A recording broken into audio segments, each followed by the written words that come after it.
Welcome to the This Gal Travels podcast, the show that helps you travel more, travel easier, and travel better. I'm Trina, and today I am going to be giving you some solo travel tips, and these are especially good if you're traveling alone for the first time. I always put my best pro traveler tip at the end of the episode, so be sure to listen all the way through. Okay, so let's get this out of the way right off the bat. Something you absolutely need to know about solo travel, and that is you are going to make mistakes. You might choose a bad location for your hotel, or you might get ripped off by a driver, or you might not haggle hard enough when you're at an arts and crafts market. And when it's your first time traveling, you're probably going to make more of those mistakes.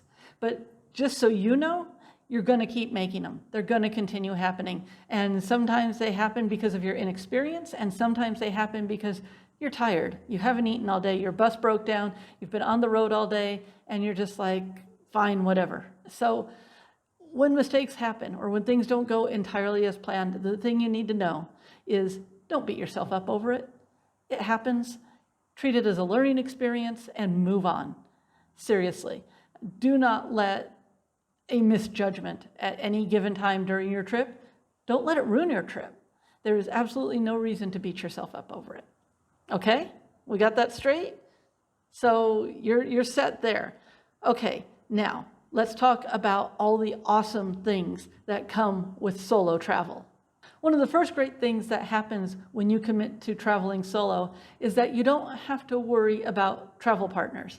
And hey, it's not that you don't have some awesome friends, but that doesn't necessarily mean they have the same travel goals that you do, or that they even make good travel partners.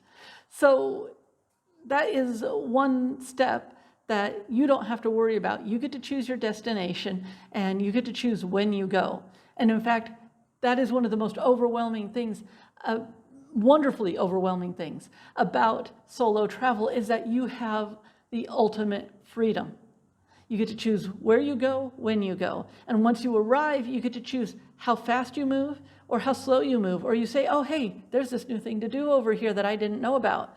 Or, oh, hey, I'm not enjoying this. Let's cut that short and do something else.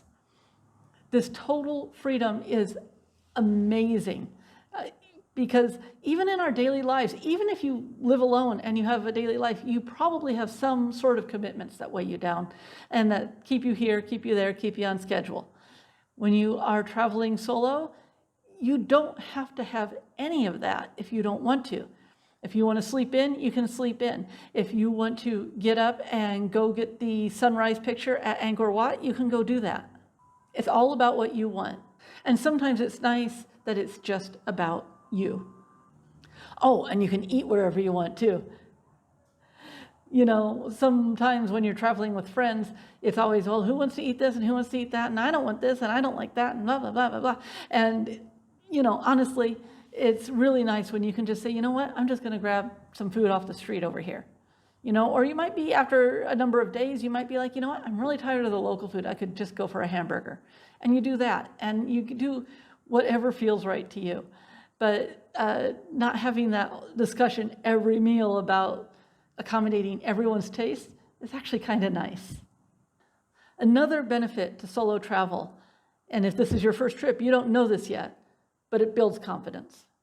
There are going to be challenges as you travel, and you are going to overcome them because you are a smart, capable person, and you are absolutely able to do this. It is not a difficult or impossible thing. And then after you've done it, the next time a situation comes up, you're going to say, oh, I can handle this.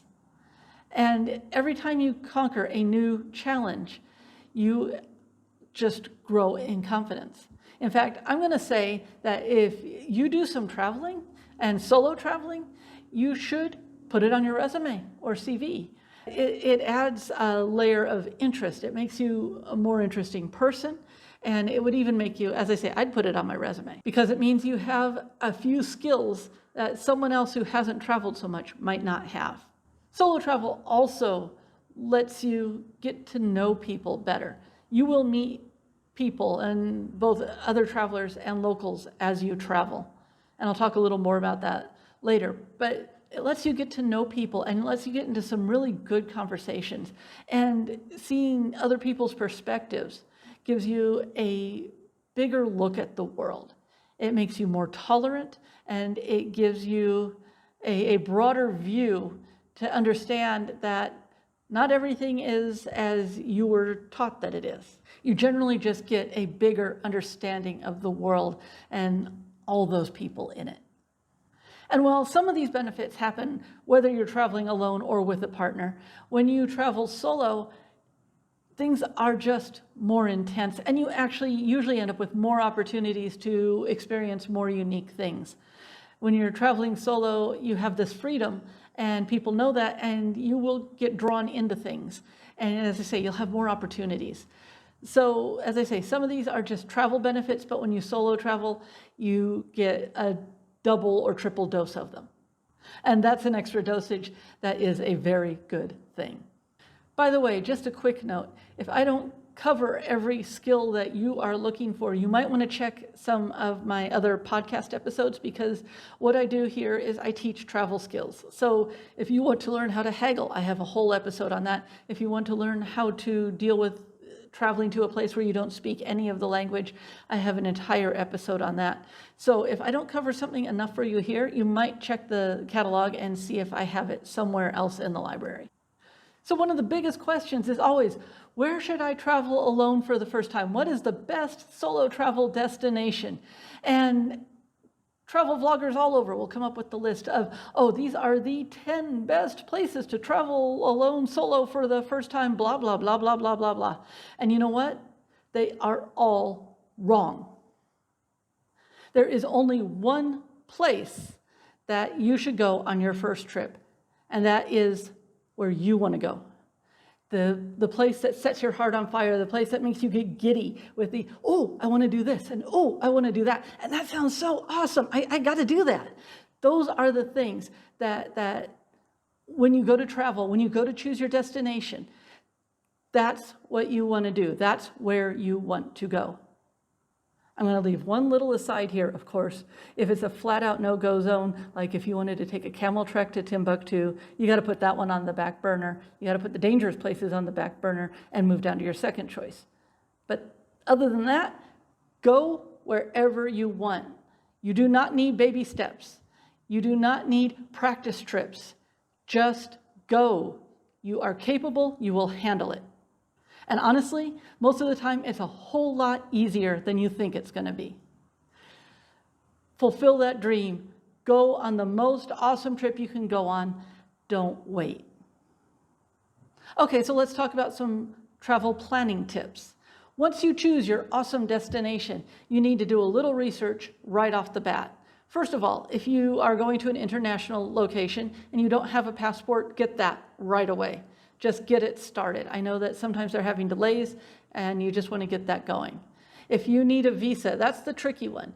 Sometimes visas are easy. Sometimes it's visa on arrival, which is the most wonderful thing, or an e-visa. But some places are still complicated and it can take a few weeks to get a visa. Sometimes you're lucky and there's an embassy in your city, and then sometimes you have to mail your passport off to like Washington, D.C. to get it to the embassy and then to get it back.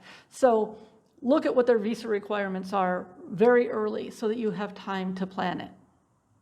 Also, you need to check whether there are any vaccinations required. There could be a COVID vaccination requirement, although that's getting less and less.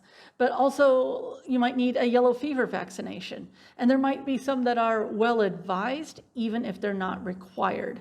And for that, you should talk to your doctor. And if not that, there are travel medicine clinics that can help set you up.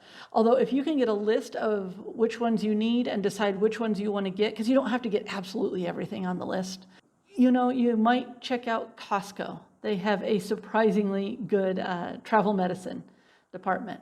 And I mentioned that. And then there's some, because there are some things that you only need if you're going to rural areas of a country. So be mindful, you don't have to get every single vaccination on the list, but you might want to get a few. And as I say, some are absolutely required. And if you're going somewhere malaria exists, you need to decide whether or not you're going to take the preventative malaria medicine. And I say that you should go ahead and talk to your doctor. They have side effects, but they might not be a big deal for you. And the thing is, you usually have to start taking it before you leave, sometimes by a week or two before you leave. And you need to take it for a week or two after. If there's instructions to take it after you get home, make sure you do that, okay? But these are some things that you need right as soon as you choose your destination. You need to be aware of those in the early stages of the planning process. And then, once you have all those wonderful documents and you're all set, take pictures of them. And if you have a nice app that turns it into a PDF, that might even be better. But at the very least, take a picture of your passport, take a picture of the visa that's stamped in your passport, take a picture of anything that you think you may need to show at any given time. Because I'll be honest, there are times when I was supposed to have a passport for something and it was like packed away, and I'm like, can you just look at a scan? And they're like, sure. You know, especially like checking into hotels and that. And once you have all your documents scanned, then you don't need to carry your passport with you. Unless the country you're in requires it by law, which I think there are very few of those left. But yeah, just carry the scan around with you and store your passport somewhere safe while you're out and about, but don't carry it on you if you don't have to. The next thing to know about planning is don't overschedule yourself. Or if you do overschedule, know that you're overscheduling and know that some of the stuff is going to drop off the schedule as you go. It's okay if you want to do so many things and you only have this much time and you have this many things and you write them all down, but just know that some of them will probably drop off. But don't overschedule yourself. Don't overschedule every day trying to cram in so much. You're going to have fun, and if you want to leave yourself open to exploration and learning things and meeting people and letting things happen, you need to have the time and space to do that. And if you're rushing around trying to do everything in one day, that's not going to happen. Now, you might have one day like that, you know, like you're going around the city and there's a whole bunch of stops and you want to do them all in one day because you just want to spend that one day doing your city tour. And that's completely okay. One day that's all jam-packed is fine. But don't make every day like that. I also don't recommend booking everything ahead. I wouldn't book all the hotels for your trip. I'm assuming that you're traveling around a country and not staying in one spot. But don't book every hotel because you have figured out I'm going to be here for this many days and here for this many and here for this many. Don't book them all ahead. When you're flying in, you've got your ticket, book your first hotel.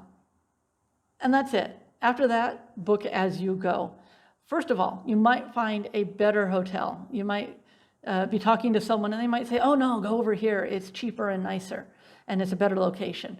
So you might want to change hotels anyways. Even if you stay with the hotels you found online, you may want to change your schedule. And it's easier to just adjust as you go rather than trying to change things that are already set in place. The main thing is to remain flexible so you don't miss out on those spontaneous opportunities that arise. It's like planning to be spontaneous. It sounds a little weird, but it's true. Just leave yourself space. If you are using a guidebook, just remember they go out of date fast. Things change a lot. So the guidebooks are great for general information, but when it comes down to nitty-gritty, where to stay and how to get to one place to another, ask local, ask for current information. I love a good guidebook. I love highlighting them and dog-earing them and making a total mess of them while I'm planning an awesome trip. But as I say, you can't always count on the information to be current. Okay, so you have this awesome place you want to go. You're ready to solo travel and you're starting to plan. But one of the things that you are a little bit concerned about is money. I completely get you. And I did talk about this in the Travel Now episode that I did last week, but the thing you need to know is you want to set up a travel fund. And that is not as fancy as it sounds, but make it sound that official so that it sounds really important. And I don't care if it's a cookie jar you're putting your money in, or if you're putting it in a specific bank account, but that is your travel fund. And if you can, just arrange for there to be an automatic withdrawal every time you get paid. If you get paid every 2 weeks Friday, then a few days after that, have it take out as much as you feel comfortable taking out for your budgeting purposes. It might be $10, it might be $50, it might be $100, but just have it take it out automatically. And if you're a cash person, as I was for a long time, because I had a fraud issue and I was doing cash for a long time, I literally used a jar. And every time I got some cash in my hand, I would put it in. And I'll tell you something, when you start saving for a travel fund, it kind of gets addictive. You start either seeing the money wad grow, or you start seeing the balance go up in that account. And you're like, oh, this is getting me near something good. The actual saving gets addictive. I was to the point where if I got any extra money from something like a bonus or a birthday money or something, I would usually take like 90% of it. And I'd skim 10% off the top for something fun. And then the rest I would put in the travel fund. So you don't necessarily have to start that hardcore, but I'm just letting you know, when you start seeing your travel fund go up, it feels good. And speaking of money, let's talk about banks for just a minute. Foreign ATM fees are horrible. You can end up spending $10 to $15 every time you take out money between your bank's foreign ATM fee and the bank that you're using, their fee, okay? As I say, $10 to $15 every transaction, and it will just drive you insane. So if you can, look for a bank that has no ATM fees. And the ones I know of right now are Aspiration, Lending Club, and I think Charles Schwab has one. And the thing is, I don't know about Charles Schwab, but the other two are online banks, and they don't have their own ATMs. So not only do they not charge for foreign fees and foreign ATMs, they don't they don't make any charges to use any ATM in the world, plus they reimburse you for the fees that the bank's ATM charges you. Okay, these are the best things in the world when you travel, but you can also use it while you're at home, so it's completely fine. But they are the best thing when you travel. Then you don't have those hefty fees. And that kind of comes into play in some places. The minimums or the maximums that you can pull out per day are lower than what your bank will actually allow. And sometimes you have to do multiple transactions and to get what you need for the hotel and for whatever else you're doing. And you just don't want to incur all those fees. So try to get one of those cards. I don't know if there's any other banks. If there are, please leave them in the comments, and we'll build up a list of them for everybody to use. And I'm sorry, I don't know about European banks and how that works. If you're part of my European audience, I can't help you on that one, sorry. But what's also really cool is if you start one of those accounts, that can be your saving account for your travel fund. And one other thing is, no matter what you've budgeted for the trip, you say, okay, I'm going to spend this much per day, and I have this, and I have that, and I know what these things are going to cost. Add 20 to 30% just for a cushion. One, everything costs more than you think it will, or there will be costs that you don't imagine. Like you need to tip this person here, you need to do this little extra thing there. Stuff comes up, but also if you have that nice cushion, then you can sit there and say, oh, we can go on this great boat tour for 2 days and that you didn't plan on. And it leaves you that cushion to add an activity that you didn't necessarily anticipate. And since we're on the topic of money, I want to thank everyone who has donated to the Buy Me a Coffee Fund. No matter how much you've given, it is all appreciated and it all helps. Thank you very much. Oh, and I almost forgot, and you have to work this into your budgeting when you're planning your trip. Yes, you need travel insurance. I mean, I would love to say, no, you can get away without it. Take the chance, it's not a big deal. But trust me, you want travel insurance. When my husband and I started our world tour, 6 months in, he broke his leg. He tripped coming out of the bathroom. And this was in Laos, and once you've been to Southeast Asia, you'll know they have steps everywhere. And he tripped and he broke his leg. And if we hadn't had travel insurance, that would have cost us thousands. That would have put a huge dent in our trip. And then a few years later, he got pneumonia. And once again, travel insurance came through. Okay. And the truth is, you don't know what's going to happen, whether it could save you just from a simple thing like a delayed flight or lost luggage. It is a great help with smaller things, and it helps with big medical things if they happen. And it might not even be your fault. You might say, well, I'm young and I'm healthy and I'm strong and I don't need that. And then some guy rolls up on the sidewalk on his motorbike and smacks into you, and you find yourself needing or wishing you had travel insurance. So most of the time, things don't happen. But when they do, you want to be covered. So when you're budgeting, check out the travel insurance. I do have an article on the website. I will link to it so that you can get a quote and get a little bit of a rundown of 2 of the major companies that offer travel insurance. But find the one that works for you and work it into your budget, because it is not something you want to risk going without. Okay, now let's talk about some packing tips. First off is style of luggage. Now you might think automatically, oh, well, I'm solo traveling, so I'm going to get a backpack. And there is absolutely nothing wrong with that. Backpacks are completely fine. However, from experience, I'm going to pull a little bit of a just trust me on this one. If you are going to a place where wheels will work well, like Europe, like Southeast Asia, places that are well paved, I recommend wheels. They're a lot easier. Now, you might have a reason for wanting a backpack, because to be honest, like you come to Africa, and except for a little bit through the airport and a little bit through the hotel lobby, wheels are kind of useless, and they may end up getting destroyed if someone helping you isn't quite so careful with them.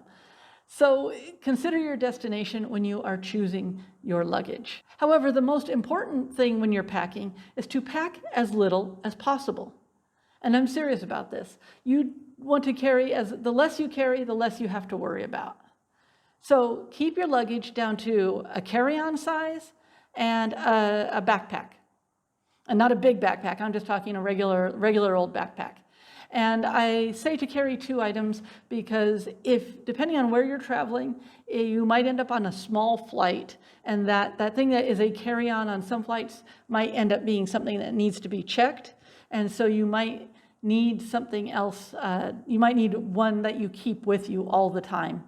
And like if you do bring some electronics in that and you're traveling by local bus, you don't want those chucked under the bus like your carry-on would be. So backpack for the stuff that needs to stay close to you, and carry-on size. You do not need more than a carry-on. Okay, the only thing I'll say is if you're going somewhere cold and the stuff is bulkier, maybe you do. I don't travel to cold places, so I am not going to speak to that. You're going to have to talk to someone who's better at traveling to cold places for packing for those. But if you're going to a warmer place, you do not need more than a carry-on. If you are staying somewhere more than a week, plan to do laundry. Okay, and then when you're packing that, keep in mind that if you're going to have laundry done, you need 2 sets of pajamas. And there might be some things that you need 2 sets of because you have to allow some of it to be out for laundry. When you're choosing what to take, if you have multi-purpose clothing that can be layered and put together all fashionably and in multiple ways, definitely take that sort of thing. Obviously, I am not a fashion icon that most people would look up to, so I am not going to give you fashion tips. I've got my style, you've got your style, but I can't advise you. I will say, for as much as I say, take as little as possible. So whatever you think you're going to take, if it doesn't fit comfortably in a carry-on, look at it again, cut it in half, and keep trimming it down until it fits in a carry-on with some extra space. You want to leave yourself a little extra space because you're inevitably going to bring home some souvenirs. And also, one of the things I always recommend doing is, if you're somewhere that has like really cool local fabrics, get something made. And so leave a little space for that in your backpack. But also, the only thing you don't want to skimp on when you are traveling is underwear. And this is real simple, is that you go out, you do something, you go to the local market, you go tromping around this, that, and the other thing, and you get all sweaty. And you come back in the middle of the day, and you take a shower, and then you're going to go out to dinner that night. Well, you could easily, especially in a very hot place, but in a hot place, you could easily go through 2 pair of underwear a day, sometimes even 3 if you're really like jamming that day. But 2 is not uncommon. for that exact reason. So do not skimp on underwear. I say 7 to 10 pair of underwear, easy. If you have 12, I would not look bad at you. Other than that, keep it all minimal. And I have a secret with the socks. If you wear normal socks, get some Darn Tough socks. That's the brand name. I will put a link in the description. And they are smart wool, and it says wool, but they are not as hot as they sound. You get the lightweight ones if you're going somewhere warm. But get the Darn Tough socks, and I'm going to tell you a secret that they will not put in their marketing. And that is that you can wear them for 4 days before they start to smell. Okay? I tested it.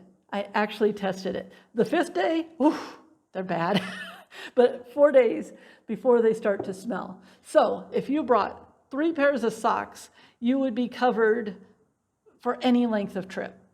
Seriously, you'd have the 2 that you rotate for a week, and then when the laundry goes in, then you have your 3rd pair while those 2 are getting washed. So you bring 3 pairs of Darn Tough socks, and these socks are crazy tough. Years and years I've had them, and they don't get holes in them, and they're really awesome socks anyways. So I'll put a link, but that's the secret for socks. 3 pair of Darn Tough will get you through anything. Oh, and I've got to go back to this for just a little bit. If you do get one of those big fancy backpacks, and they are cool, they got a lot of cool stuff going on, but a lot of them come with a detachable day pack, and that sounds really cool. And it actually is really good for things like overnight trips. Like say you're in China and you're gonna climb Mount Taishan. And so you have your hotel, but you're gonna go up one day and you're gonna spend the night on the top of the mountain, and then you're gonna come back down the next day. And that's the perfect time to just take a day pack with a change of clothes and the essentials you need. But for tromping around most cities, that day pack is really a target. I mean, you're really saying, oh, hey, I'm a tourist and I'm going to carry a backpack around this city. I mean, do you carry a backpack around your own city? When you go out for a day, and you might, there might be reasons to, but on average, I think the bigger day pack is not entirely necessary. You don't usually need to carry that much stuff with you. And I think it makes you more of a target. I think it makes you really stick out. So I highly recommend a mini backpack. And I'm going to describe it because even though I've got video here, this is a podcast, so I'm going to do it with no visuals. But it's a backpack that folds down into something that will fit in the palm of your hand. And even if you don't want to fold it back up into its little case, you can kind of flatten it and shove it into a big pocket, and it's easy to carry around. But this tiny little backpack can carry up to like 17 water bottles. I'm not kidding. I've tested that one too. Yes, I've tested everything. But the mini backpack doesn't look like you're carrying much of anything important. And you can still sling it over and you keep your hands free. So that's the backpack, where the backpack part is nice. But it just doesn't look like it's carrying anything that important. Okay, and then the other option, and this is especially if you're shopping, if you're going to a local market, a lot of places will have their own style of reusable bag. For some, it might be a closing basket, which you may or may not be able to fit in your suitcase on the way home. But like here in Ghana, they have some that are like a coated paper, a heavy coated paper, and then they have a zipper top. Love those. They're great. So you might be able to pick up something locally. But those you have to carry in your hand, and it doesn't have that hands-free factor. So I highly recommend the mini backpack. I'll put a link in the description because they're really awesome. And I mean, I've absolutely abused mine, and it's got 6 years of world travel on it, and I use it all the time. And what's really cool, it's one of those things that you might buy for travel, but you can absolutely use it in your everyday life when you get home. Oh, and for your electronics, don't forget to bring your charging cables, although those are usually pretty easy to acquire, but also bring something like a charging tower or something that has multiple slots. And you're going to want a set of plug adapters. If you can get a universal one, that is great. But make sure to bring all the cables and charging you need for your electronics. If you don't, you can probably find something in country, no trouble, but that first night you arrive, you would really like to have your chargers.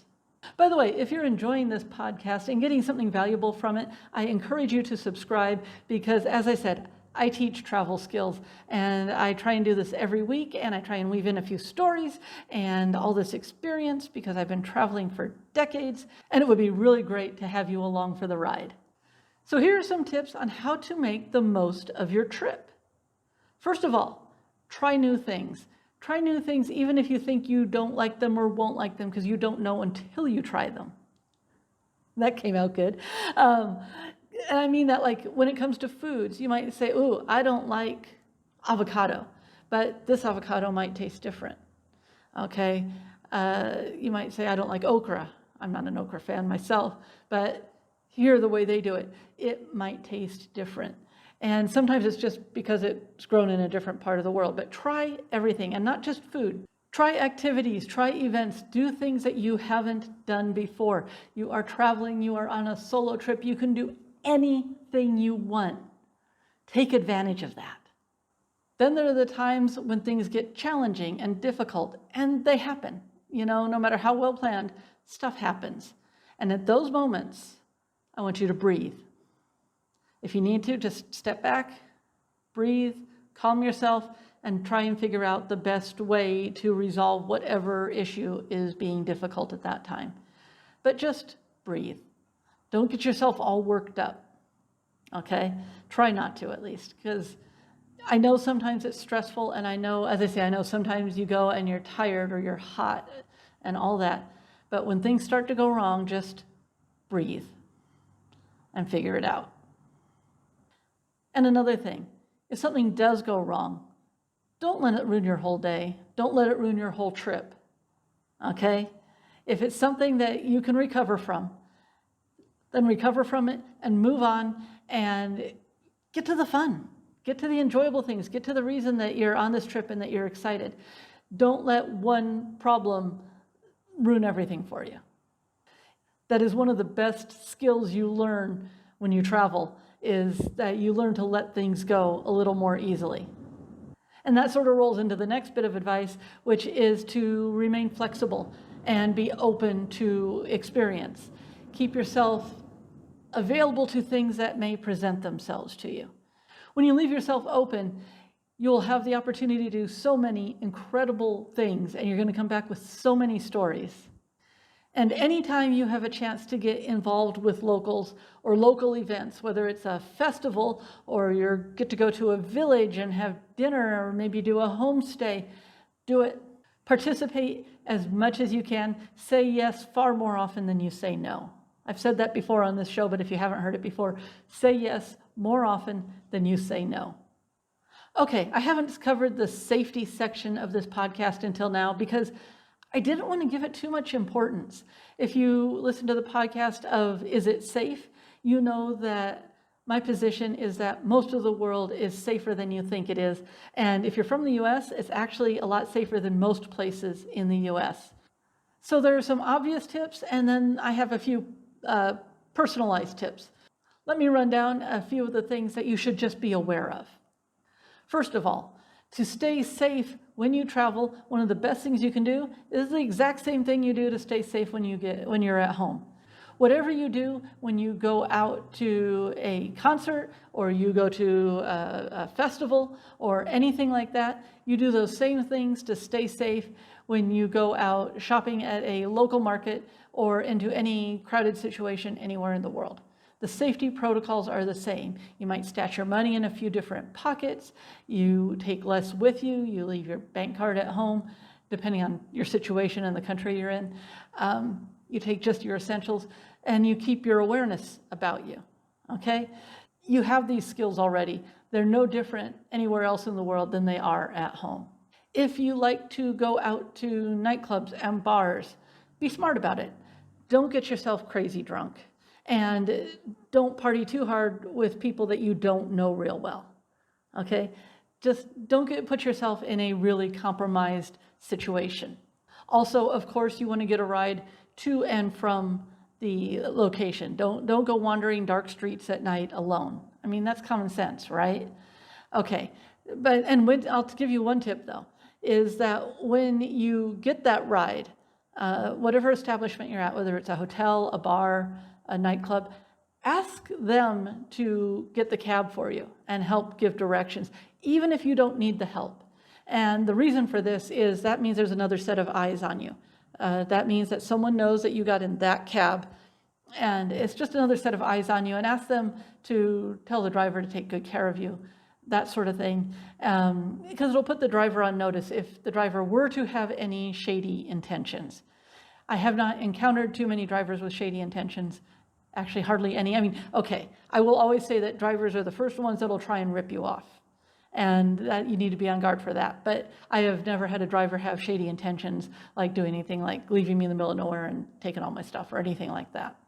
But if they did have, the fact that someone set you into the cab will give you a little bit of an advantage and just make you a little safer. Speaking of nighttime activities, if you can help it, don't travel at night. Most places have some sort of warning of either if it's driving and that your bus driver might be tired, but even if it's not your bus driver that's tired, it might be some other driver that's tired. So crashes happen a lot more at night. Plus, in some places, there are bandits at night. So if you can help it and you're traveling between cities and that sort of thing, most of the time, try not to travel at night. There are times when it's going to be the only thing that makes sense and you have to, but try not to. And the same for your arrival time. Sometimes you don't have a choice. Like here in Africa, sometimes they're all nighttime arrivals. I think it has to do with the temperatures at times. But try and arrive during the day. It honestly just makes your life a whole lot easier, because if you arrive late and then you get in and you're tired and you're hungry and then nothing's open for dinner. So try and get your arrival earlier in the day if you can.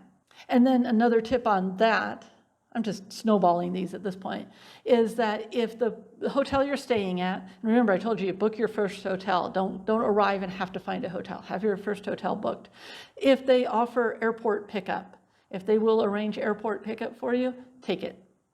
I didn't used to do this, and then I started doing it, and the peace of mind knowing that someone's going to meet you and they're vetted and they're going to take you straight to the hotel, as opposed to getting into a cab, even if it's a legit cab, and they have this nice, a lot of airports of course have the cabs lined up and they have their rules for who goes next and all that. But then you have to convince them of, tell them where the place is, and if it's in an odd place, it can be hard to find. And if they offer airport pickup, take it. Okay, and this leads me to another one of my secret tricks, is if you don't get that airport pickup and it's not prearranged and you need to keep track of the cab and make sure it's going to the right place, even if you haven't gotten a local SIM card, usually the GPS on your phone works. Okay, so you should be able to help navigate to the hotel even if you haven't gotten a local SIM card yet. So that's another one of my personal things. See, this just snowballs. When you've been traveling as long as I have, you just have advice on everything because I've been through it all. Okay, so that's the airport and travel and getting around stuff. Oh, and as everyone says, let someone in your family or friends know where you're going, what you're doing. You can say, oh, hey, I'm going to Kekum National Park tomorrow. Send them a quick message. And I'm telling you to do this because I think it's a good idea. And I will admit, I haven't been good about doing it myself. However, I even will sometimes tell the person in the hotel lobby, because if I were to not come back for the day, they would know where I was. They would know what's going on. And so even if you don't tell family and friends, let someone around you know. But it's good to just fire off a message to someone. The reason I didn't do it is because when I started travel, you did not just easily contact home. Making a phone call to home or even emailing. I mean, if you thought internet was slow in the 90s for us in the US, oh man, try being in Ghana, and you're at an internet cafe and you type up this whole thing saying, oh, hey, I'm doing this, that, and the other thing. And then it just crashes and you lost all your work, and it's really slow. So early on in my travels, letting know someone very casually what I was going to do the next day was not an easy thing to do. So I never got in the habit of it. But I do think it's smart, and it's so easy to send messages. Just let someone know where you are and what you're up to. Also, when you're choosing your hotel, choose your location wisely. And I say that on two fronts. First of all, check the reviews and make sure that you don't see anyone talking about the bad neighborhood or the sketchy area or anything like that. Just make sure there's no mentions from other guests for that reason. But part of the thing is are you going to be further out and pay less, or are you going to be closer in? There's two sides to that. One is if you're further out, well, how much is it going to cost you to go into town every day? And should you just stay closer in and pay a little more rather than having to do the taxi thing? But if you like to do nighttime activities, if you like to do the bars and the hotels and the clubs and that, I am going to recommend be closer to center, be closer to where those activities are, because you do not want to be leaving really late at night, 11, midnight, 1, 2, and then be getting a taxi ride out into the middle of nowhere. If you like the nighttime activities, then definitely stay closer to center. And I'll be honest, I like just being close to center anyways, when possible. Okay, before we get to the less obvious tips, I need to talk to the women, because pretty much if you're traveling alone, you're going to have guys show interest in you. And to different countries, it's going to be to different degrees, and it's going to be different on how persistent they are or aren't. And obviously, you're traveling alone. You are a strong, capable woman. You are fully, progressively feminist, strong, no worries. You don't need a man around. But the culture you're traveling in may not understand that. Okay, so there are times when you might want to sit down and have, you're sitting around with your new group of friends, and you might explain it to them and have a good conversation about it. But then there's the time when you have the guy on the street who isn't leaving you alone easily, or you just don't want to deal with, and you need to get rid of them easily and quickly. And for that, I say use the wedding ring. Use the fake wedding ring, or simply, I found this to be true, and I found this out in real world, is if you just say it convincingly, it works. Okay, because when I came in to Ghana in 2003, I got a lot of attention, which I didn't get at home. But actually being bigger was a feature here as opposed to a problem. And so I got all sorts of attention. And I had the fake wedding ring, but when I said, oh, my husband was delayed and he's going to catch up to me in the next town, I don't think I was as convincing as I should have been, because I had one guy, it was funny, and I say it was funny because he was like, oh, well, I'll be your concubine until he arrives, and the thing is, in Ghana, people laugh easily, and you can laugh a lot of it off and brush most of the guys off pretty easily, okay? And that's why that was funny and not creepy, because, it was in good humor. But I don't think I was real convincing in I have a husband. But then when I came back in 2019 with my husband, I didn't have a ring at all. And I would say, oh yeah, I'm meeting my husband back at the hotel. Or it would be I'll check with my husband on that. Sometimes I'd fall back on that. And sometimes it just gets you out of things, to be honest. But when I said it, when I actually had my husband with me, it was convincing because it was true. And I realized that I never had the ring. So you can skip the ring if you can tell the story convincingly, and don't overtell the story. Just drop a line. If someone says, oh, well, you should go do this, you should say, oh yeah, I'll see if my husband's interested in that, and that will usually do it. You just need to say it convincingly. I know it's not the most liberated approach, but when you need the quick out, it is just the easier way to go. Okay, some less obvious tips that no one ever thinks to mention, but they're actually really good and important.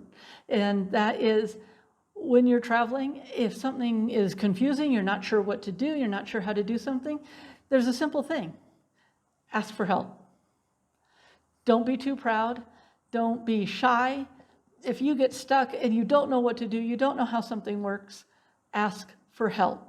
People are happy to help. They really are. You'd be surprised just how quick people are to help when you need it. So don't be scared. Just ask for help when you need it. And one of the best places to ask for help is actually at the hotel desk. Before you go out, especially for your first day, you can ask all sorts of questions.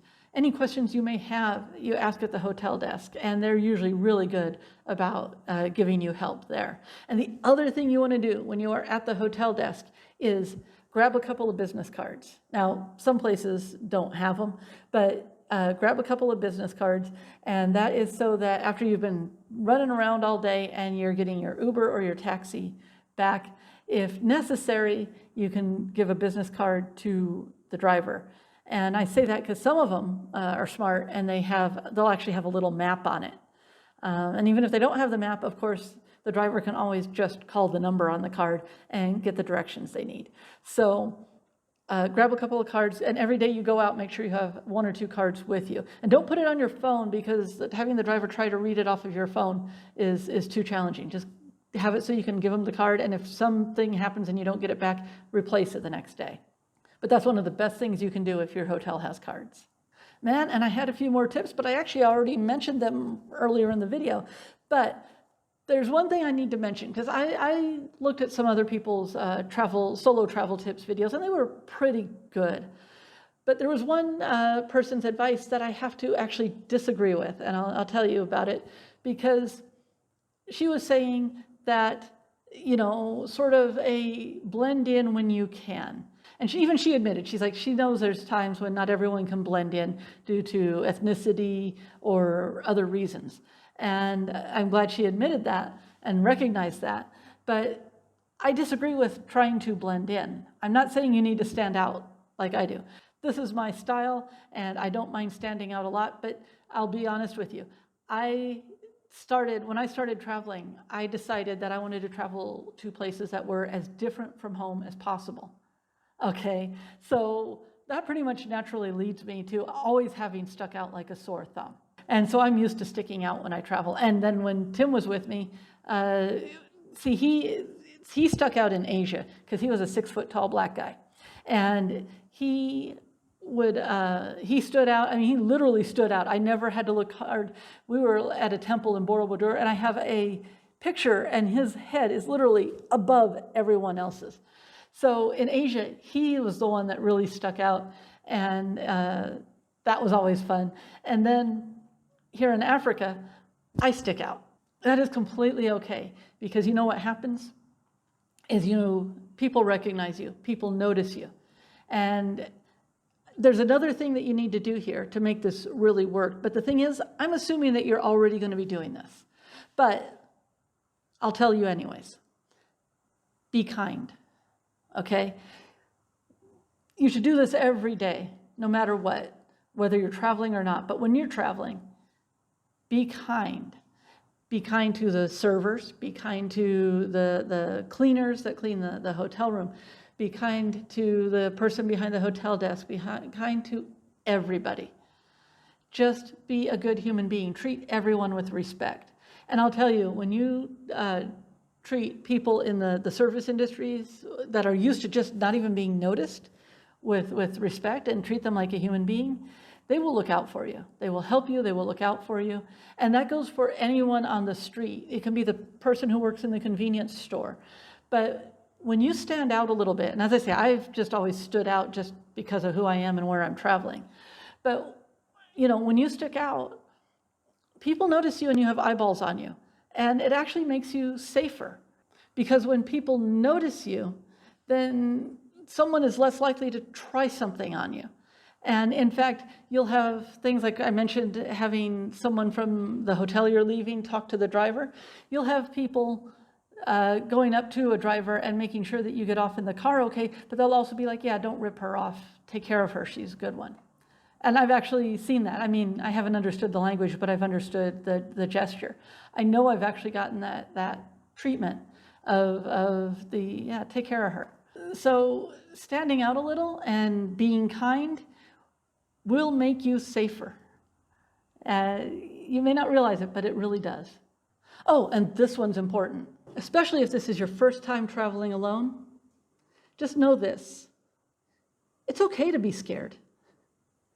You are taking this big step, this big trip into a big unknown. And it's okay to be scared.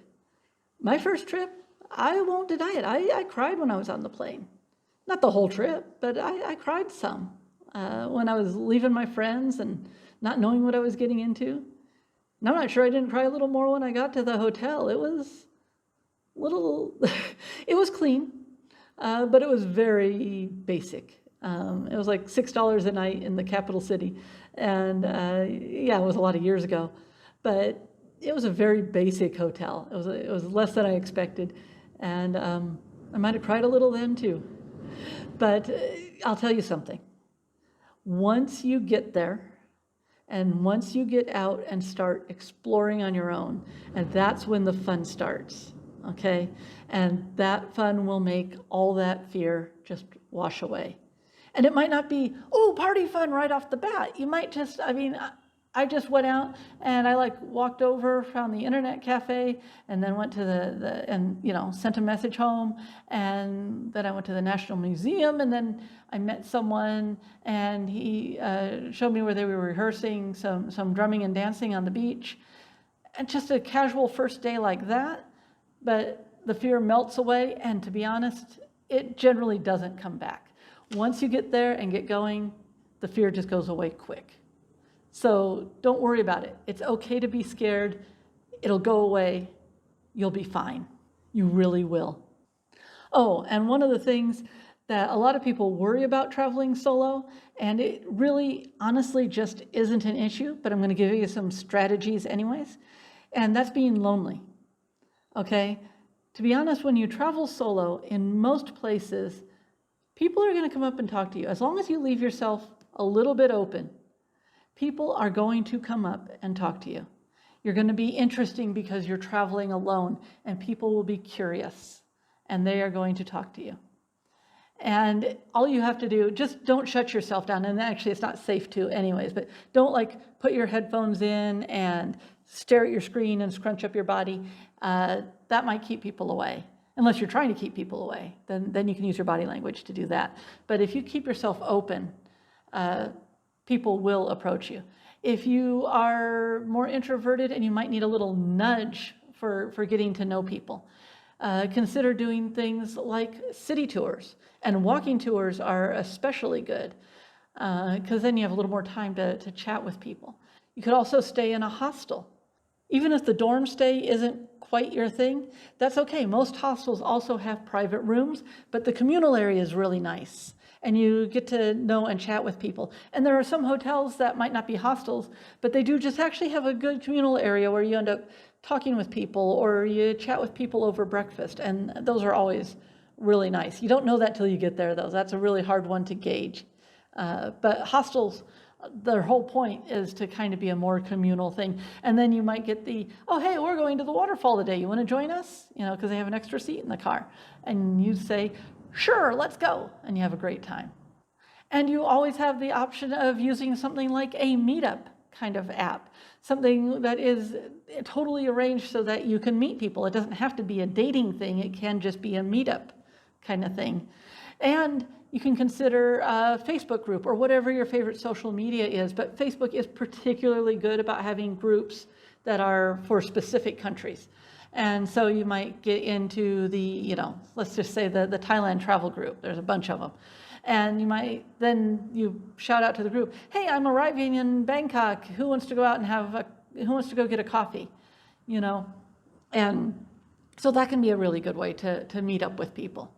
And you do it, of course, keep it safe, do it in a public place, all the standard safety stuff. But it's one of the things you can do to make sure it's not a lonely trip. But even if you don't do any of the extra stuff, I don't think you're going to find yourself lonely. If you ask people who solo travel regularly, being lonely is not a problem they have.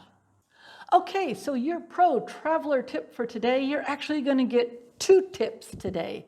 And that is that when you're traveling, there is a lot of downtime. And this is where being a solo traveler and not having someone to talk to can sometimes be a drag. So make sure you bring your music. Make sure you bring a book or a journal to write your adventures. Or audiobooks are really good. And you can also, of course, just download your movies or your series or whatever you want to watch, but those burn a little bit more battery a little bit faster. The books and that sort of thing are a little easier on your battery. But make sure you bring your entertainment with you. Pre-download everything. Don't assume you're going to have connection when you need it. But getting from one place to another can sometimes have big, long, boring sections if you don't have your entertainment. So make sure you get that lined up before you leave. And tip number 2 is if you're in a country where, well, they have a nice TV in your room, but the programming is lousy. It's either all in another language, or it's all news, or it's all religious, or it's all something. It's just almost none of the stations are any good, or there's like one good station sometimes. I'll tell you a secret. See if there's a Chinese station.